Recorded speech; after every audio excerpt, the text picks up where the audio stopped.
the 1/18 scale. So thought we'd talk a little bit about that today and share it with you. Um, I'd love to hear some of your favorite birthday memories. But before we do that, let's see who's here and say hi. I could also get rid of this thing. Boop, boop, boop. First of all, can you guys hear me? Because I don't know if my mic is working here. But, I know this is an early show, so it's not the usual time, and not everyone's going to be here today, but let's do it anyway. Jeff Morris is here. Hey, thanks, buddy. Appreciate you. And Mudhorn Station, Mana. Andrew Davis sounds like he's giving out a bag full of birthday punches. Well, I want to see you try that, buddy. Hopefully you'll be at Joe Fest and we could duke it out. Yeah, yeah, I know it's nice and early. And another Mana. And Fat Red Foo, thank you very much. All right. Jeff Morris, good. Okay, great. I'm happy. All right. And yes, happy birthday, toy friend. How are you? Very nice to see you. Yeah, so what are some of your birthday memories, you know? Because like I said, two stand out to me as like the most amazing ones. Oops. Yeah, I do that too sometimes. But for me, it was, I think, I can't remember anymore because I'm too old, but I think it was either 1983 or 1984. I'm going to go with 84 because I don't think I got, my first favorite one there, which was the headquarters command center, right when it came out. And I think it came out around 83. Could be wrong, though. So I'm going to say it was probably 84. Well, Scotty, you ran over a lady in the church parking lot, but you got here. Thanks, man. Appreciate it. Hope that lady's okay. And Chad, good morning. Happiest birthdays, my friend. Thank you so much, Chad. Appreciate it. Glad you're here. There we go. But Nards, my secret identity is not a secret. Well, see my rogue. Nice to see you, buddy. Yeah, I do the same thing sometimes. Yeah. Okay. So yeah, for me, I know you're joking, but oh man. Hey, thank you. I'm glad I'm back too. And normally I really wouldn't make such a big deal about it being my birthday or anything. I don't really care, but um it just happened to be on Sunday this year. I'm also, turning 50, and I didn't have any other ideas for a show. So, and I know last week I was like, you know what, I'm going to commit. I'm doing something every Sunday, and so this just seemed to be the right way to go, because this, I got to tell you, was phenomenal for me. This was probably one of my most memorable. That means yes, I peaked when I was 9.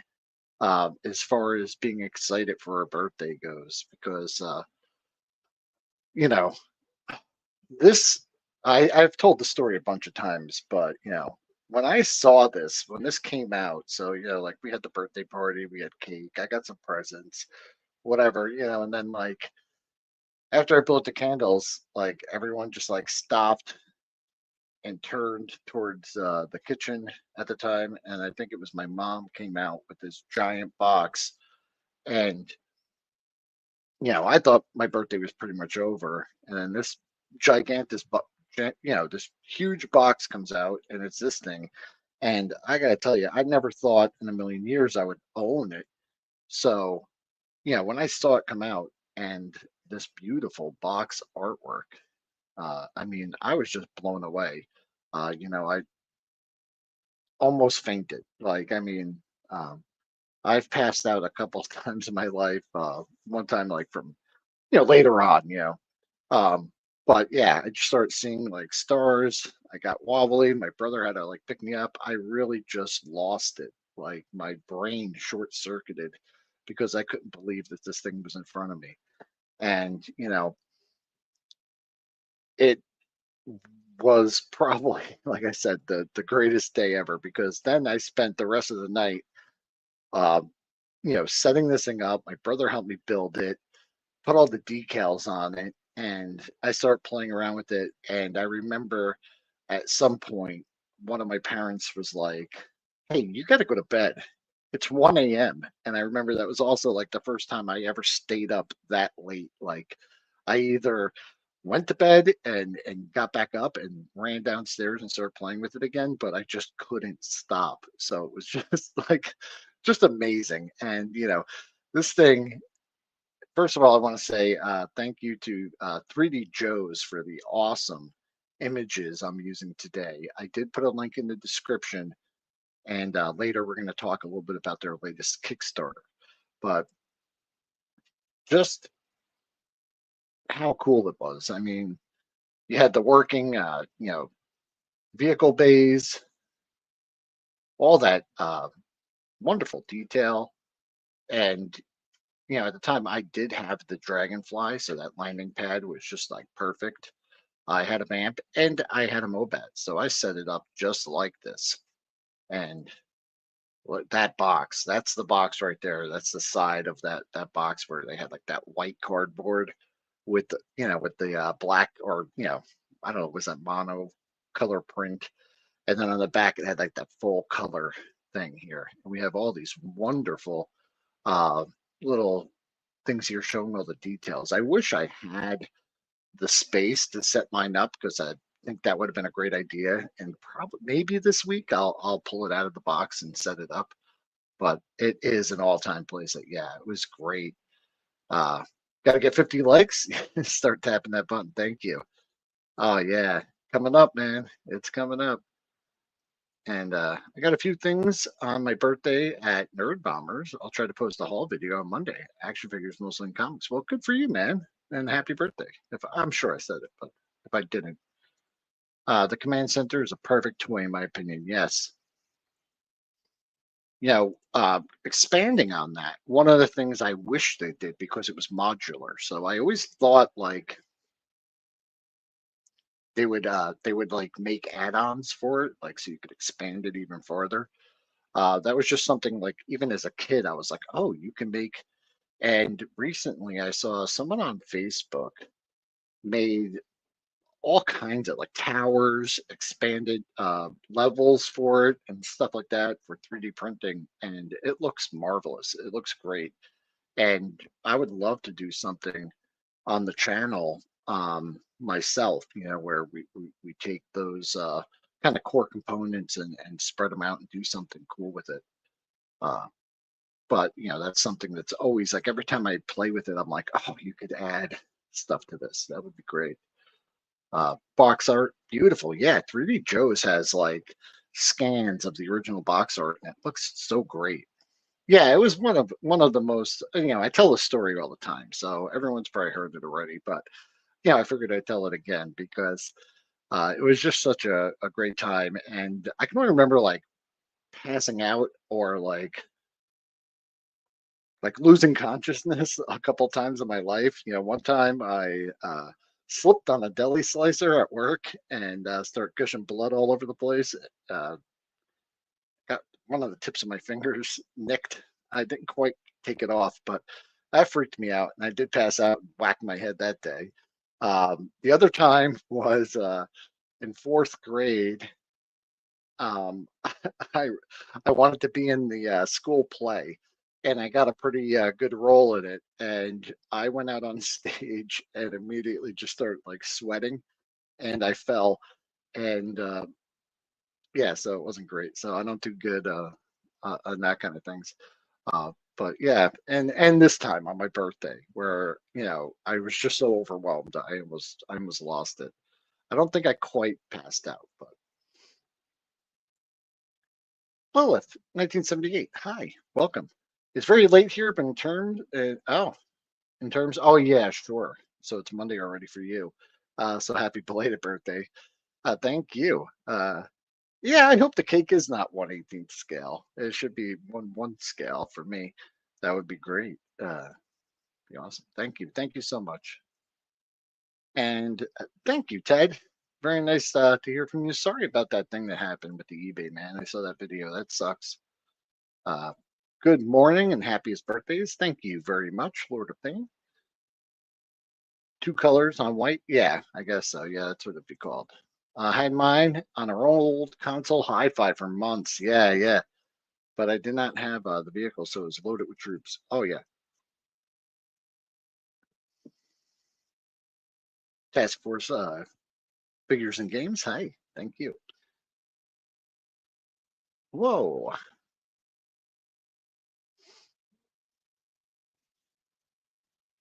That's right. Yeah. And thank you so much, Job Long in Toy City.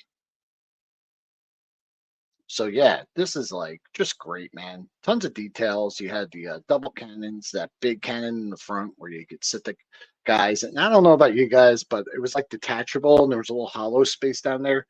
So that was like, I don't know.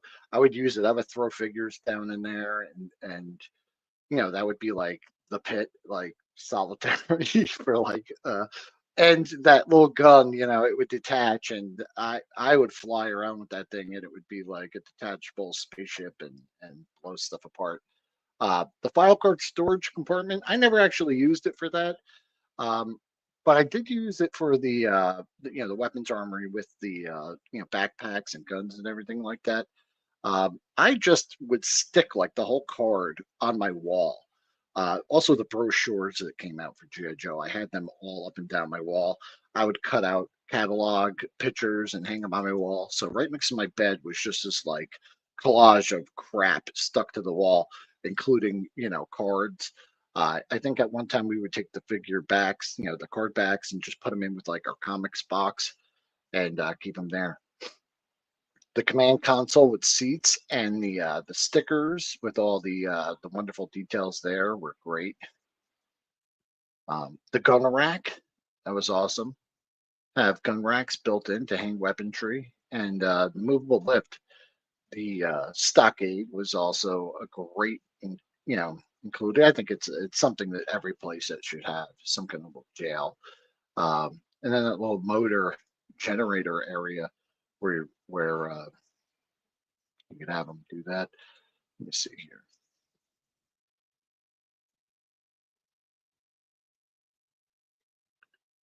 here. To storm your Barbie dream house. Yeah. So like the layout of this thing, was pretty wide, and I usually set it up like in my living room floor. And I got to tell you, it got kicked aside by other siblings, or I would have to pack it up and put it in boxes and put it aside. I always like to leave it out. If I could get it like on the dining room table, that was like awesome. But it wouldn't last very long there. But pulling those tabs out, and I broke this thing down, put it in a box, and had to put it aside so many times that I did wear it out and break some of the tabs. Um, does your wife mind all the stuff on the wall by your bed? Well, that was when I was a kid, but you know what?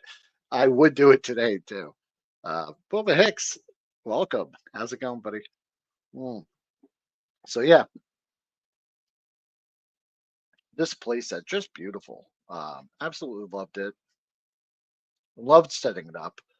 Some of the things, like I said, I think they could add on to it would be, you know, maybe in the back you could add.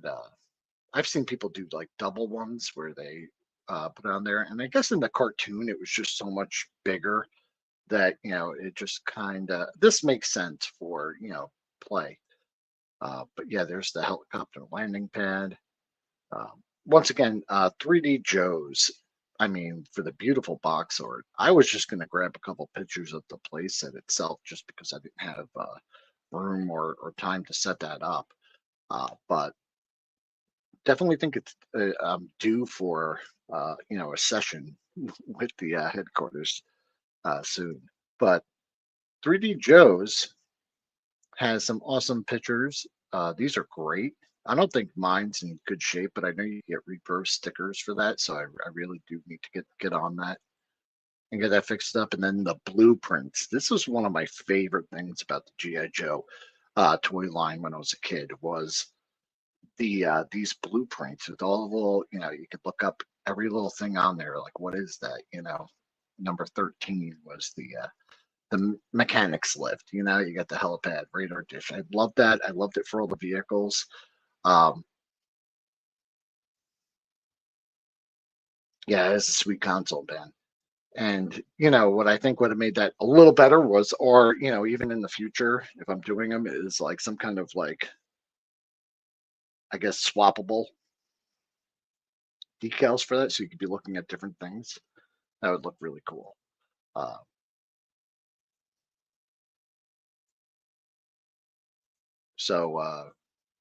let me go to this one first. Which one does everyone like, as in the cartoon or the Pit from the comic book? I love the Pit from the comic book, and I've seen people make actual like dioramas, where it's not practical for a play set, so I understand why it wasn't produced as a toy. But I love the Pit where it's the chaplain's motor pool, and you take that elevator down, and you get all those levels. It's just really cool. Now the cartoon one, which is just that big monolithic, huge building, and they actually drive in underneath like that giant cannon, is cool too, and I like that. But for me, I think I'm gonna go with the Pit. And as far as the play set goes, I think it's fantastic. This is adult me coming up with like more things. And, even as a kid, I was very satisfied with it, but I always wondered if you could add on to it. It just seemed, with the way it was modular, that was just something that they would add to, and we'd get like additional units later on. The birthday I remember most was the one where my divorced dad bought me most of the available Star Wars toys, likely right after the original release of Return of the Jedi. Ewok, Palace, X-Wing, TIE Interceptor. That's awesome, dude. That must have been an epic play session. And yeah, so some of these, like, for me, not every birthday was like the most memorable time. I also remember, like, in my family, it wasn't like I can't remember.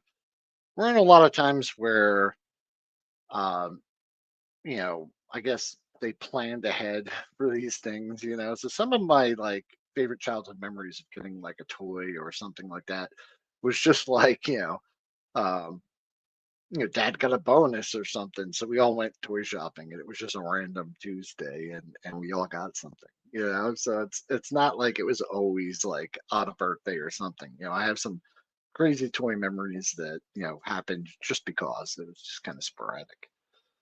Um, so it looks like headquarters is the top of the pit. Yeah, that would be awesome. Yeah, yeah, that would be great. I wish I had the room. If I had a warehouse, I would have a pit, diorama for sure, for sure. Uh, let's see. Yeah, yeah, like the houses in Playmobil where they're like modular and they can go together. Yeah, that'd be awesome. So, just did want to talk to you guys a little bit about 3D Joe's, just because it was kind of serendipitous that I was pulling photos from their website, and just yesterday or the day before, they went live with their latest Kickstarter. And you know what? Let me grab something real quick. I'll show you. Because just recently,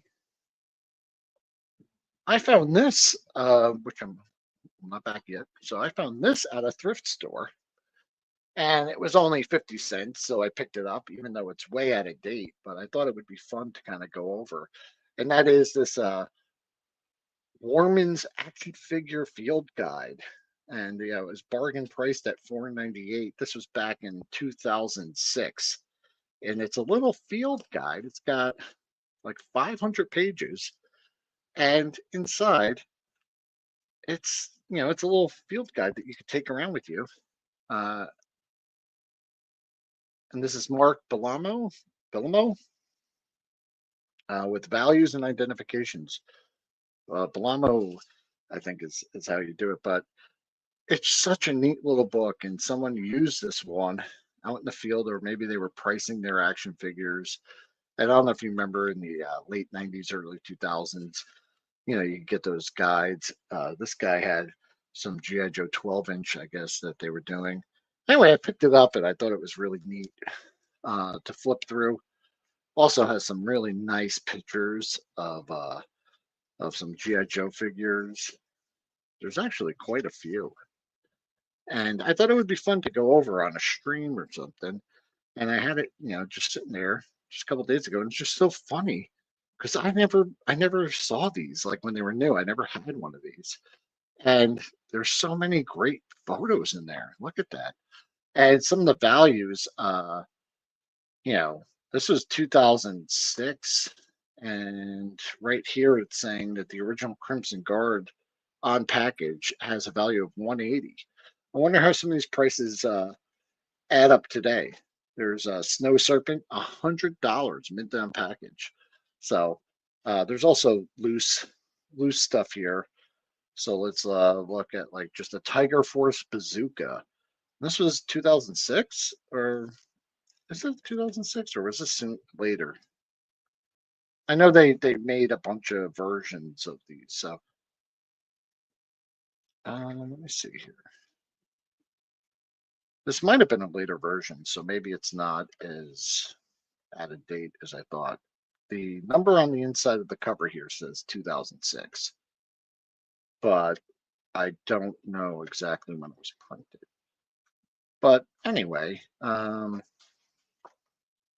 yeah, but it goes on, and then there's Star Wars stuff, and we've got, I think, superpowers, but wonderful color photos, really neat. Anyway, yeah, thought it was really cool. Well, 3D Joe's is doing this. They're doing a GI Joe specific field guide, and they're running a Kickstarter right now. And from what I understand, this thing funded in like one day, so it's definitely going to happen. And Carson Metaxas, he did the omnibus with all the artwork of GI Joe. I got that last year. It's totally rad. And this is going to be a 3-volume set where you get a loose figure guide with pictures. That's volume 1. Will be the essential tool for on-the-go Real American Hero collector. Each book will be roughly 500 pages, 4x5, almost just like this. So really cool. And here's some example pictures of what you could expect, showing all the accessories and everything. And I think that's really cool. One, because like, yeah, we could look this stuff up on a phone, but having it in hand and seeing these photos is just, to me, just very satisfying. I don't know about you guys. Then volume 2 will present all of the file cards at 90% of the original size and crystal clear restored scans. And that's really cool too. I like that. And then volume 3 will have all 359 GI Joe figures mint on card. So printings of that, so you could see what they really look like. Especially today, in today's kind of world where people, I've heard, they'll take like an old figure, reprint a card, and like rebubble it, and maybe only mention that it's a recard all the way down in the fine print of the eBay ad, and someone who maybe wasn't even born at the time of these coming out will buy it and think they got a carded version, and pay several $100s for something that is repackaged. So that's kind of cool. So you can see what all the originals look like. And for him to go around and collect all these photos so he's got like a carded sample, or has photos of carded samples of every figure, is just amazing. So yeah, go support that Kickstarter. There's a link down in the description if you're interested in something like this. Oh, next up, that's the next one. Yeah. Hey, thank you so much. I really appreciate you, and have a great night. Yeah, thank you for coming. Yeah, quick figure. Oh yeah. Mine only went to the mid '90s. Okay, yeah, I know there's been several volumes, but yeah, you're saying you vaguely remember those. There were some Transformers ones. Okay, and yeah, there's a book. You would take it to flea markets, kind of like that. Yeah, definitely. And I think that's Carson's kind of thinking towards this is that, um, you would bring this to, the flea market, or you would, you know, toy shows, and you would talk about that. So sadly, what happened next though is, well, I got the transportable tactical battle platform, and as much as I love the original headquarters command center, this one probably got way more playtime with me than the other one, and it was for two reasons.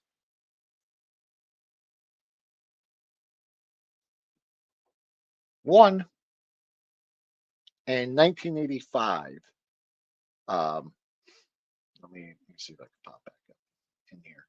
Yeah, in 1985, September of 1985, uh, I lost all my childhood stuff to a house fire. So we lost everything.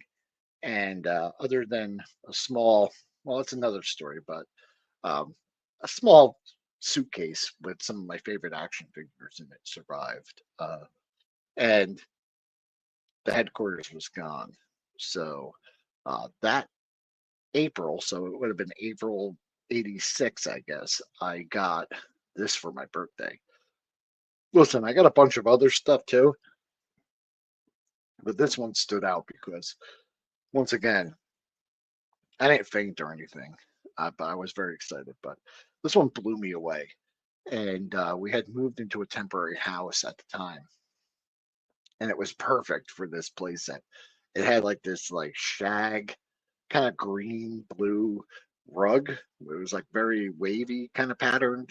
It got shorter and longer. It was pretty wild. And the stairs in the place had like this little circular, like semicircle outcropping on the bottom stairs that fit with like the so if I had a transportable tactical battle platform with like two of its legs off and then two of them on, it like fit perfectly and kind of bridged that gap.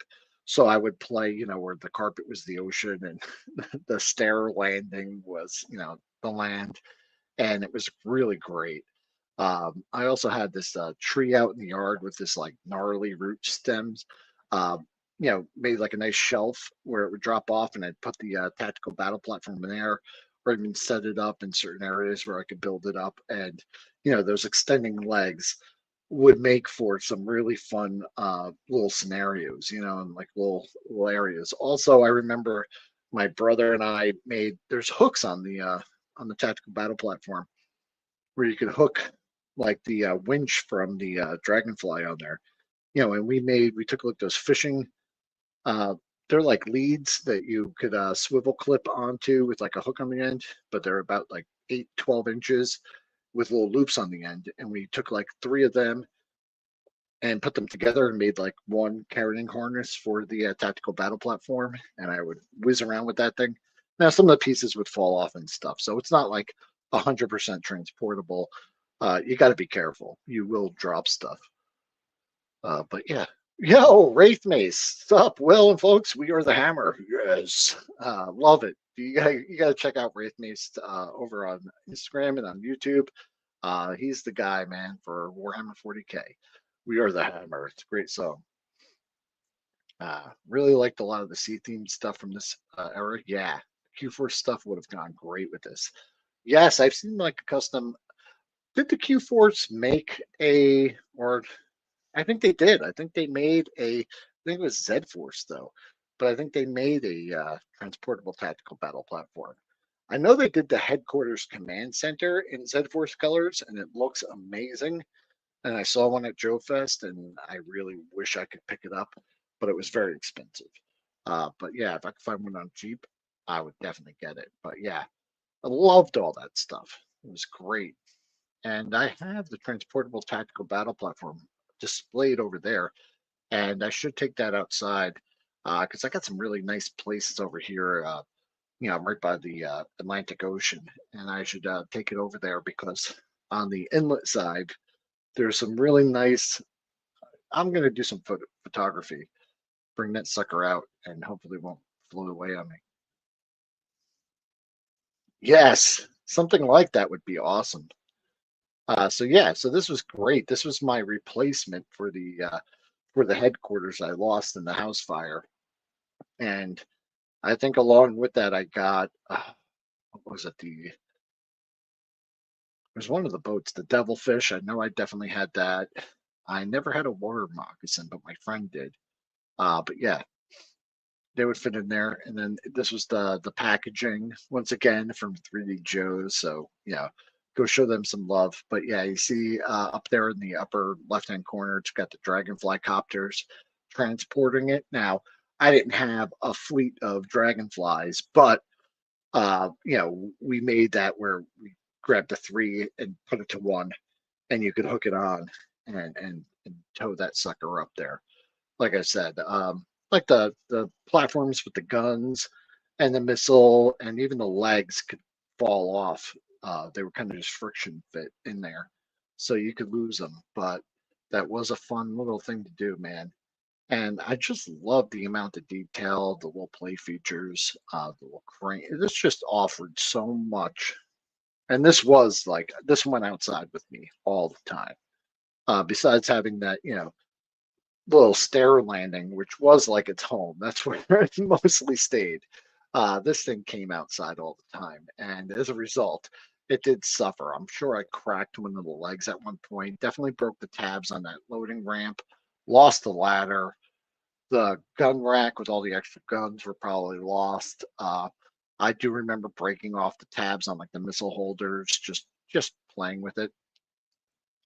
And I think of all of it, I have some of the pieces of my original one, but man, did that didn't get played with. I beat the crap out of it, and it was fun.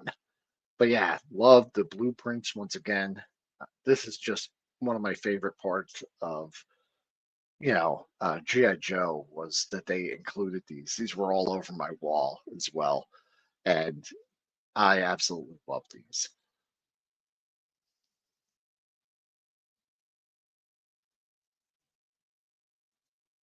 What was that? Oh, I'm gonna remove that from the stage. I'm gonna bring that back up. Okay, so yeah, so those are just some of my favorite memories. Obviously, I got tons of other GI Joe stuff. There was Christmas, other holidays, and here and there I would just pick something up. But these two were like the center of my kind of play, um, more so than any of the other toy lines out there. While I did have other toy lines and stuff, I really didn't have like all the vehicles and play sets, or didn't have enough of it to completion, including Star Wars and some of the other things, like I did with G.I. Joe. So it really shaped most of my childhood memories. Um, okay, so I'm gonna remove that. I removed myself. Oh my God, get out of here. All right, yeah. Joy Toy is killing it with the TMT line, and I really do need to get some of those. Nice, that's awesome. That's another one where I would love to, with 3D printing, make. I mean, I think you kind of would, at first I was like, what if you made longer legs for that? So you could like, I was even thinking multiple levels, like, so it's like a three-level kind of tower. And, maybe this is on the bottom, or you can make different things that clip on. So the corner things could be different types of utility stuff, whether it's like another crane or some other, modular construction. Maybe it's another little outpost for the figures to be into. Could be like a little diving kind of thing with like a hole in the floor that like shoots out, like just stuff that hangs off the sides of it.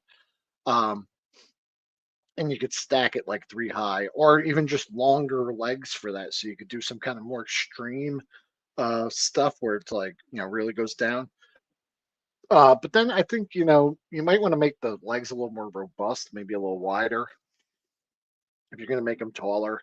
And, it could be, I guess you don't have access to all four corners with this one because of the little command center in there.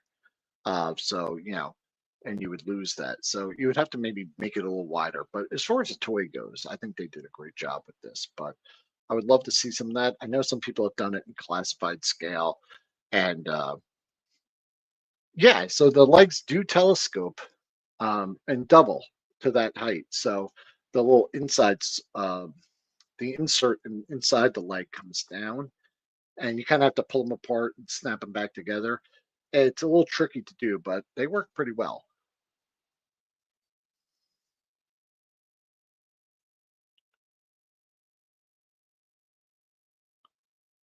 Yeah, I mean, some people have done that. It is probably the most popular thing as far as GI Joe goes with people in 3D printing, is they're doing pretty much everything in classified scale.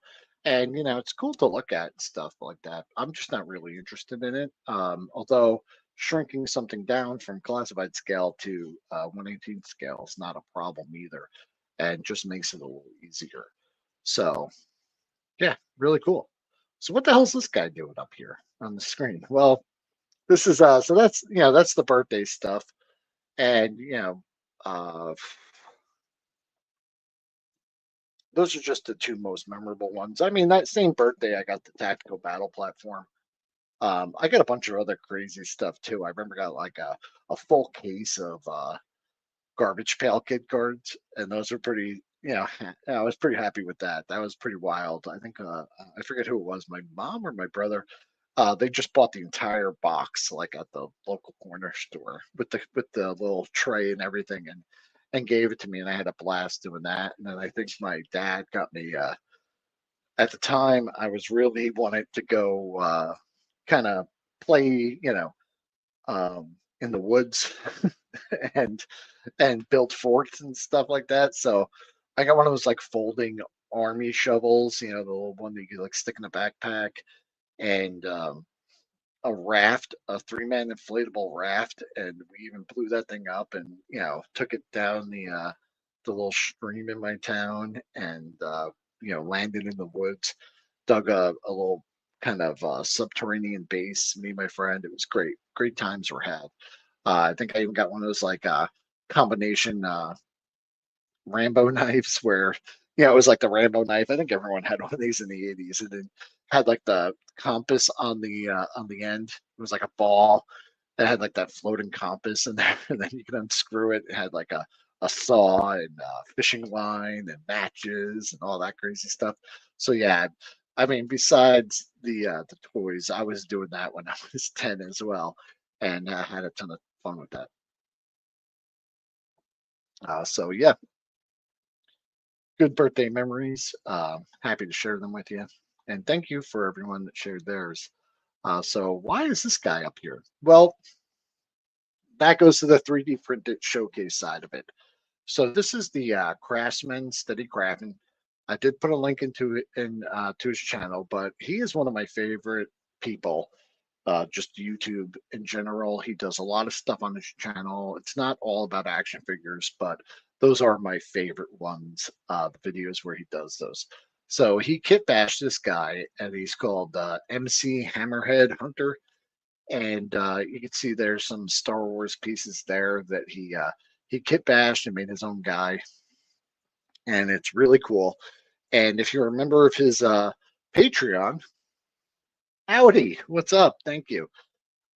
He did release so a I think someone else took the pieces from the MC Hammerhead Hunter and scanned it and put made available the STL files um, for everyone on his Patreon. So I did download those, and recently, as I got my new 3D printer and I've been 3D printing stuff, I really wanted to make this figure. It's been sitting there.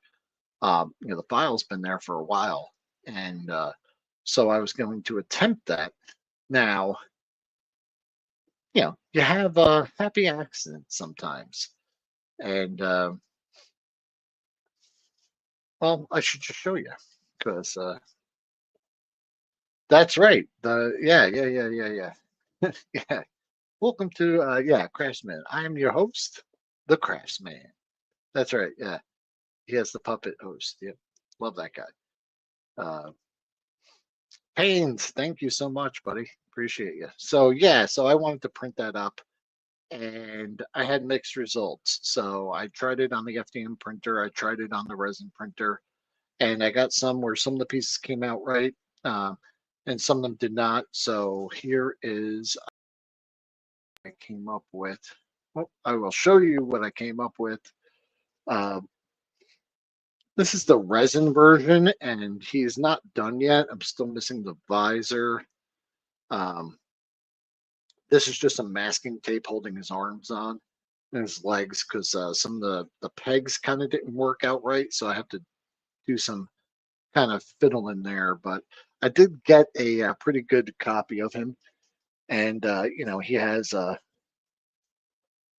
this sound blaster gun that it came with. And I got to tell you, this was really just with this like shape. Just the shape of this gun is just tricky to 3D print, but I got a decent version of it. It took me a couple tries. Uh, and this hose was like trying to get this to print out. The backpack came out okay, but anyway, I have to get all those accessories done up correctly before I do that. But I think, yeah, Jeff, I think it's just a lot of fun. And, one of the things I wanted to show off was some of these like 3D printed showcases. It's just that, if you have a 3D printer, I've designed, I've tinkered with that and designed a couple things and tried it, and it's pretty fun. I like doing it, but it's not for everyone. But there's just an endless amount of 3D models that you could download, and they're very inexpensive, or a lot of times just free. And you could print up little, doodads and diorama pieces, and just stuff for you to use with your toys and have a great time. Yeah, he's very entertaining to watch, even stuff I don't have interest in. Yeah, definitely. Yeah, yeah. He does stuff that's completely, across the spectrum.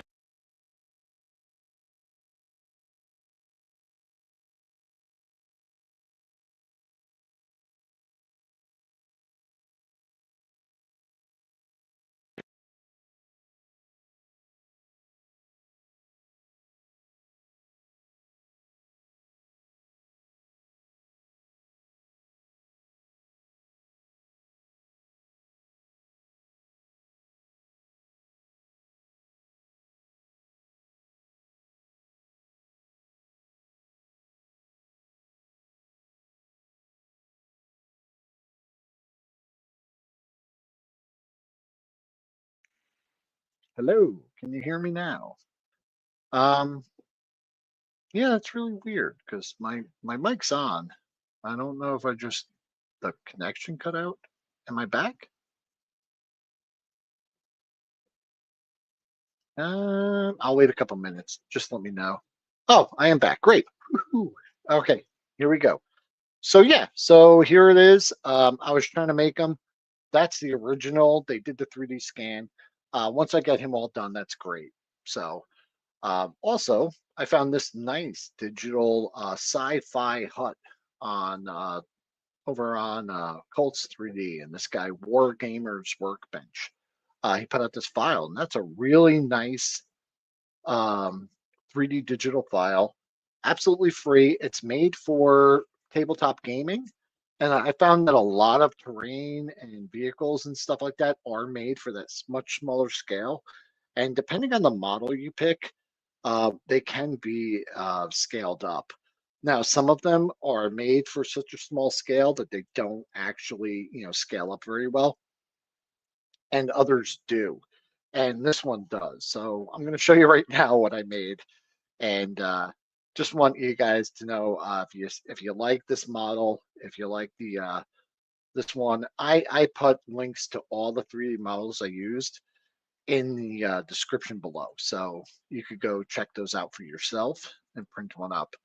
Uh, but yeah, that's it for the slides. So let's pull that off. And then, so there was a little bit of a mishap when I printed up that building, and I just kind of rolled with it. I'm running with it. I'm gonna just let me know what you guys think. Here it is.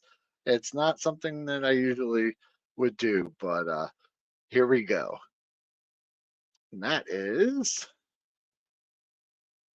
boom. There you go. So here is that sci-fi hut at 1/18 scale, which I believe was I scaled it up to 225% from the original. And well, I had this rainbow filament in the printer because I was printing something else, and I let it rip. And I didn't realize I didn't change it out. I was going to do this in more of like a sand khaki kind of color, and then paint it up. But it just started going, and I was like, you know what? Uh, this is kind of trippy. And I'm going to make it just going to be a trippy hut. And I had these leftover pieces from my failed uh, MC Hammerheads. And I was like, you know what? It's a new character. He's a mushroom vendor in my little world building scenario. I found these mushroom files on Colts, which I also included. They're like alien mushrooms, and I printed them up in various sizes. And I was using this rainbow filament. So I also made a little mushroom hat for my MC Hammerhead here. Oh, there he goes. And he's going to have multiple colors. And I think in this little recess here, he'll have like some little critter that lives there or something. Anyway, that's, oh, he doesn't stand very well. Then I just wanted to go. The house next to the 3D print is that's that generic, was it World Peacekeepers base that they had. I think Gojitron scored that for me at Ocean State Job Lot.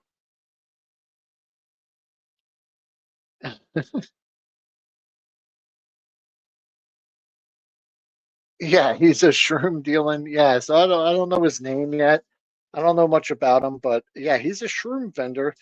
And then I found these gonk droid files on Colts as well, and they're hollow.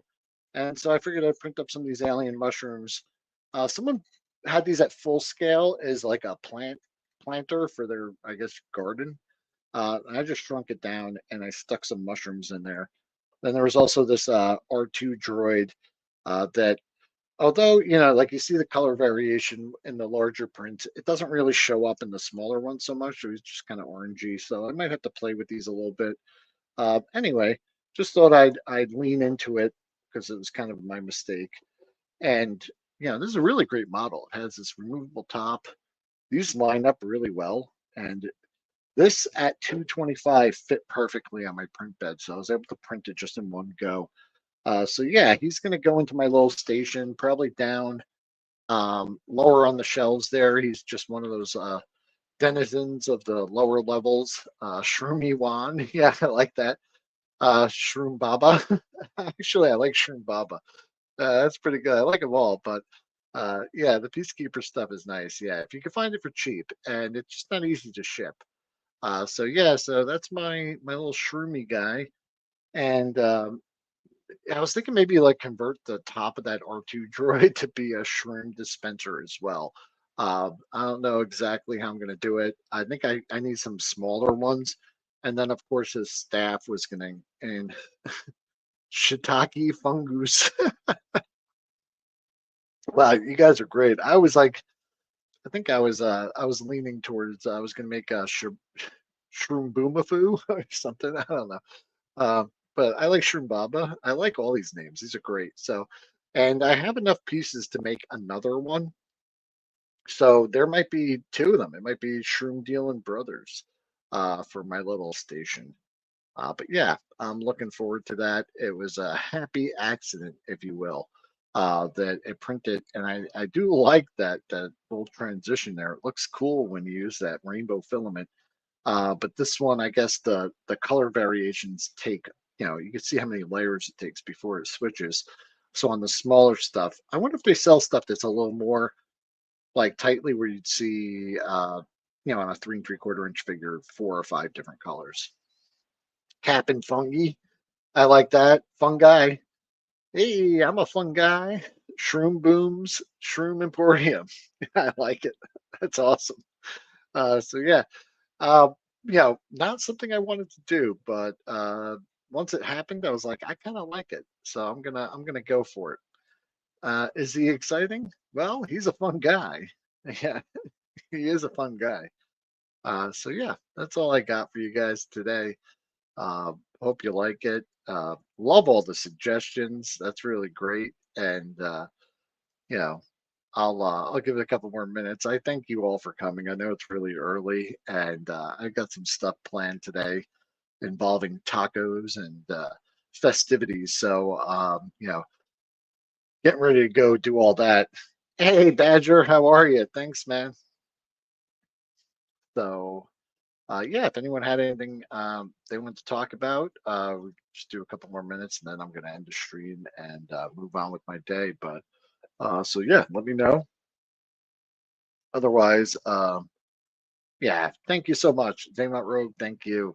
I will. I'm gonna enjoy it, and I thank you guys for coming. You have a great day. Yeah, those '80s playsets, man, they had a lot to do with today's builders. Yeah, I would love to see stuff specifically for the 1/18th scale or play set kind of. You know, a lot of stuff's more just diorama based that I find, or for the smaller scales. But well, I'll just say it. I'm working on a project that is kind of like a playset diorama, but it has more like playset features in it. Maybe some features that were pretty popular back then. And you know, it doesn't necessarily mean just shooting missiles. It's just like snap on kind of modular, you know, little bits and stuff to add fun, you know, kind of play value to your play set. Um, but yeah, those will be coming out later this year, so I'm really happy to be doing that. Thank you so much. Appreciate you. Yeah, working on adapting Origins Castle Grayskull. Ooh, that'd be awesome. I can't wait to see that. That's awesome. Okay, later. Yep. Thanks, man. Appreciate you coming by. Yeah, and everyone have an awesome day. Thank you, and we'll see you next week. And I'll be working on stuff until then. So have a great time. Talk to you soon.